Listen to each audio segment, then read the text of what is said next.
So I've recently been picking up a few Air Force Ones, mainly ones that appeal to me.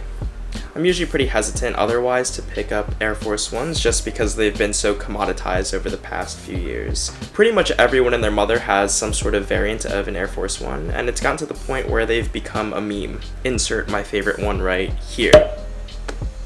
In any case, I am a huge fan of the Air Force One despite all of that, but I find it hard to pick up recently because of how many of them are floating around nowadays.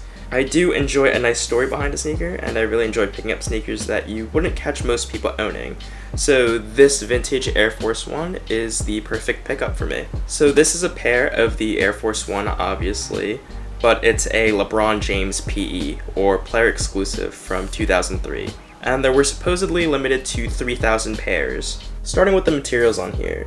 These are in an all-over leather in this Varsity Crimson color. This Varsity Crimson, or maroon color, obviously matches one of the primary colors that you'd associate with the Cleveland Cavaliers. If you don't know, the Cavs drafted LeBron with the #1 pick in the 2003 draft, and 17 years later, this man is still in the league dominating.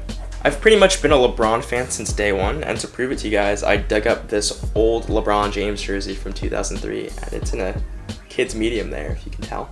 As for the actual leather quality, it has a soft and supple feel to it. The feel on here is super delicate, and I'm not sure if it's due to age or if that's just standard leather that was used back then by Nike. You know, that notion of a lot of people saying that quality isn't nearly the same as it was back in the day?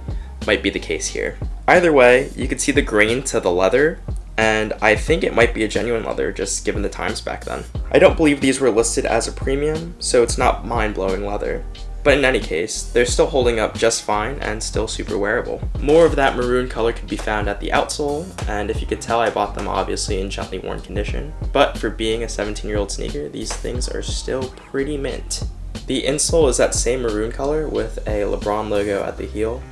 I just want to note, when I bought these, the logo was entirely intact, but I wore them a few times and had already started peeling. The secondary color for the Cavs is gold, and that can be seen at the swoosh, as well as the LeBron 23 logo embroidered at the heel counter of each sneaker.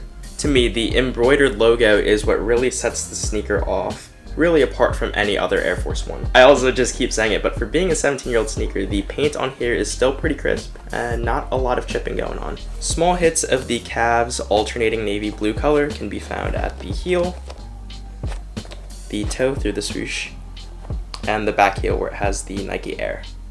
As I've probably mentioned a few times now in the video, I bought these secondhand, and as part of the deal, they didn't come with the original box. The box that they did come with, though, is this orange and brown cardboard box that was standard for the early 2000s, and in here is an OG pair of Kobe ones that I have yet to make a video on, maybe sometime soon. From the factory, these were also to come with a set of maroon laces, which I also don't have. But truthfully, I would have rolled with these white ones anyways because I like how they contrast the maroon. And just a few tidbits, the official colorway on these is Varsity Crimson, Jersey Gold, and Collegiate Navy. Released in November of 2003 with a retail price of only $75 back then. As for sizing on these, it seems the formula for Air Force Ones hasn't changed much since 2003. Many find the Air Force One to run a bit big, which I'd agree with. My foot measures as a true 9.5, but tend to size up to a 10 for most Nike sneakers because I find them to be a bit snug. However, for Air Force Ones, I got these in a 9.5, and I tend to stick to my true 9.5 because I do like the additional room at the toe. And just for some context behind this Air Force One, it came out around the time of LeBron's first signature sneaker, which was the Air Zoom generation. At the time, LeBron signed a $90 million contract with Nike during his rookie year, before ultimately signing a lifetime deal in 2015. We all obviously know how LeBron panned out to be LeBron, so it's just cool to look back on everything and how this sneaker is just sort of a time capsule. Unless you're either a massive LeBron fan or a vintage Air Force One collector, I don't think the everyday guy will be seeking out this pair. There isn't a whole lot of information about the sneaker on the internet, and they really don't make too much noise compared to other older, popular Air Force Ones. As I mentioned earlier in the video, these were supposedly limited to 3,000 or so pairs, which I find kind of hard to believe, but who knows. They did most notably make a recent flash into existence as LeBron wore them into the tunnel going into Game 5 of the 2015 NBA Finals, which is pretty cool. As for my thoughts on this pair, I think they're a great collector piece, sort of like these Rasheed Wallace Air Force Ones that I also have in the collection. They're just in such great condition that, aside from the collector aspect of these, I really don't mind wearing them, unlike these, which haven't aged the best. Regardless, I think the Air Force 1 in general is the perfect blend of lifestyle and actual basketball, if that makes sense. I'm interested to see how the value goes on these because it's all over the place as far as resale value goes, but that's irrelevant at the same time because I do plan on hanging on to these for pretty much the day I die. There are also a few other throwback or vintage LeBron Air Force 1s that I'm looking to grab at some point. Really, I'm just waiting for the right deal to fall in my lap.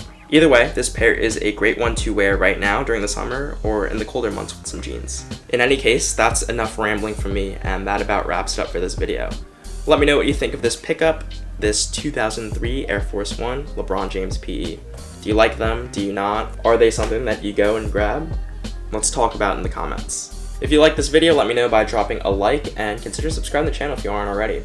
Also be sure to follow me on Instagram at StuffedOnLikes for some more sneak peeks before videos like this one. That's a wrap for this one. Thanks for watching and I'll catch you guys in the next video.